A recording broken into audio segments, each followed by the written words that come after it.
Hello மக்களே, அரசியல் பேசலாமா? விசிகா திமுக கூட்டணியிலிருந்து முழுமையாக பிரிஞ்சிட்டாங்களா? இனிமே தாவேகா கூட தான் இருப்பாங்களா? வரப்போகும் அடுத்தடுத்த தேர்தல்களிலுமே தாவேகா கூட கூட்டணியில் இருந்து தான் தேர்தல்களை சந்திப்பாங்களா? இந்த மாதிரியான அடுக்கடுக்கான கேள்விகள்லாம் மக்கள் மனசில் இருக்கும். இதை பற்றின ஃபுல் டீட்டெயில் தான் இந்த வீடியோவில் நம்ம பார்க்க போகிறோம். பார்த்துடலாமா? இப்போ ஒரு விஷயம் நம்ம புரிஞ்சுக்கணும் மக்களே. விசிகா ஆரம்பத்தில் இருந்தே தனியாக பவருக்கு வந்த கட்சியே கிடையாது. அவங்களோட பாலிடிக்ஸ் என்னன்னா அலைன்ஸ் பாலிடிக்ஸ் தான். ஏன்னா தமிழ்நாட்டில் பெரிய 2 கட்சிகள் தான் இருந்தது, திமுக, அதிமுக. இந்த 2ல் யாராவது ஒருத்தவங்க கூட தான் கூட்டணி வச்சு சீட் கிடைக்கும், அசம்பிளிக்குள்ளே போக முடியும். அதனால் தான் சில நேரம் கூட திமுக, சில நேரம் அதிமுக, சில நேரம் லெஃப்ட் பார்ட்டிஸ் கூட இருந்தாங்க. ஆனால் ஓவராலாக பார்த்தா திமுக சைடில் தான் அதிகமாக இருந்திருக்காங்க. ஏன்னா ஐடியாலஜி க்ளோஸாக இருந்துச்சு. சமூக நீதி, சாதி எதிர்ப்பு, மைனாரிட்டி சப்போர்ட்டு, இந்த மாதிரி விஷயங்களில் 2 கட்சியுமே ஒரே லைனில் தான் பேசினது. ஆனால் மக்களே, பாலிடிக்ஸை பொறுத்த வரைக்கும் பெர்மனண்டான ஃப்ரெண்ட்ஷிப்பும் கிடையாது, பெர்மனண்டான எனிமியுமே கிடையாது. சூழ்நிலைகள் தான் எல்லாத்தையுமே மாற்றும். இப்போ ரீசெண்டாக என்ன நடந்துச்சுன்னா, விஜய் பார்ட்டி ஆரம்பித்ததுக்கு அப்புறமா தமிழ்நாட்டில் பாலிட்டிக்கல் ஈக்குவேஷன் கொஞ்சம் மாற ஆரம்பிச்சிருக்கு. ஆரம்பத்தில் நிறைய பேர் இது ஒரு சினிமா கிரேஸ் அப்படின்னு நினச்சாங்க. ஆனால் எலெக்ஷன் ரிசல்ட் வந்ததுக்கப்புறமா எல்லாருக்குமே ஷாக் தான்.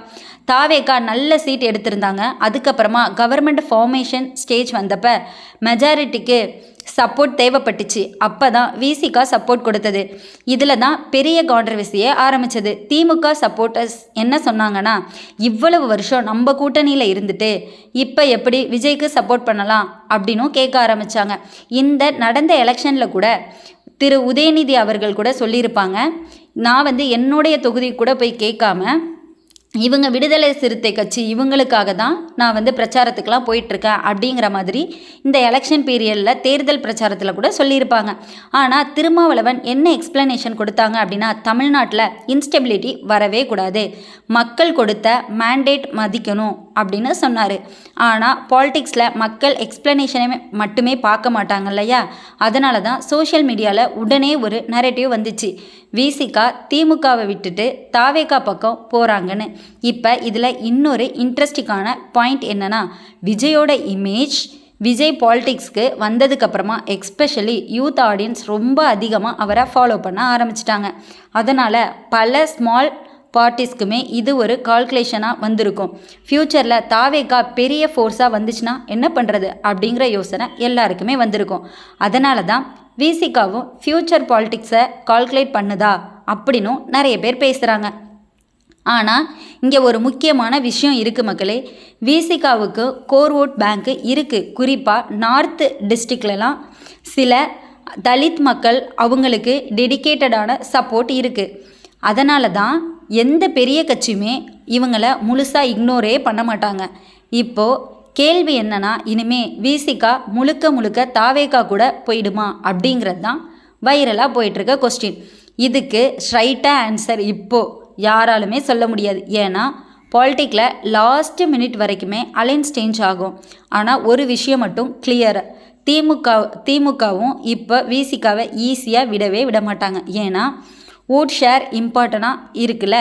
அதே நேரத்தில் தாவேகாவும் விசிகா மாதிரி பார்ட்டிஸை சேர்த்துக்கணும்னு நினைக்கும். ஏன்னா அது கிரவுண்ட் ஸ்ட்ரென்த்தை கொடுக்கும். அதனால தான் அடுத்த எலெக்ஷன் வரைக்குமே இந்த பாலிட்டிக்கல் ட்ராமா இன்னும் நிறைய டெஸ்ட் கொடுக்கும். இப்போ சோஷியல் மீடியாவில் இன்னொரு டிபேட்டும் நடக்குது, திருமாவளவன் ஃப்யூச்சரில் கிங் மேக்கராக மாறுவாரான்னு. என்ன மக்களை, புரியலையா? ஏன்னா சில நேரம் பெரிய கட்சியை விட அலைன் சப்போர்ட் தர்ற ஸ்மால் பார்ட்டிஸ் தான் கவர்மெண்ட் டிசைட் பண்ணும் நிலையே வரும். அந்த மாதிரி சுச்சுவேஷன் வந்தால் விசிகா இம்பார்ட்டன்ஸ் இன்னுமே அதிகமாக இருக்கும். ஆனால் ஒரு விஷயம் சொல்லணும் மக்களே, எந்த கட்சியில் இருந்தாலுமே மக்கள் சப்போர்ட் இருந்தால் தான் நீண்ட நாள் சர்வே பண்ண முடியும். சோஷியல் மீடியா ட்ரெண்டு மட்டுமே போதாது, கிரவுண்ட் ஒர்க்கும் ரொம்ப முக்கியம். அதனால் அடுத்த சில வருடங்கள் தமிழ்நாடு பாலிட்டிக்கில் ரொம்ப இன்ட்ரெஸ்டிங்காக இருக்கும். திமுக, அதிமுக, தாவேகா, அப்புறம் நாம் தமிழர், விசிகா எல்லாரும் எப்படி மூவ் பண்ணுறாங்கன்னு பார்க்கணும். சரி மக்களே, இதை பற்றி நீங்கள் எல்லாரும் என்ன நினைக்கிறீங்க? விசிகா திமுக கூட்டணியிலிருந்தே தொடருமா இல்லை தாவேகா கூட போனால் ஃப்யூச்சர் பெட்டராக இருக்கணும் நினைக்கிறீங்களா? கீழே கமெண்டில் சொல்லிடுங்க. இந்த மாதிரி அரசியல் வீடியோக்கள் பிடிச்சிருந்தா மறக்காமல் சப்ஸ்கிரைப் பண்ணுங்கள். நெக்ஸ்ட் வீடியோவில் இன்னொரு முக்கியமான அரசியல் விஷயத்தோடு சந்திக்கலாம். பாய்.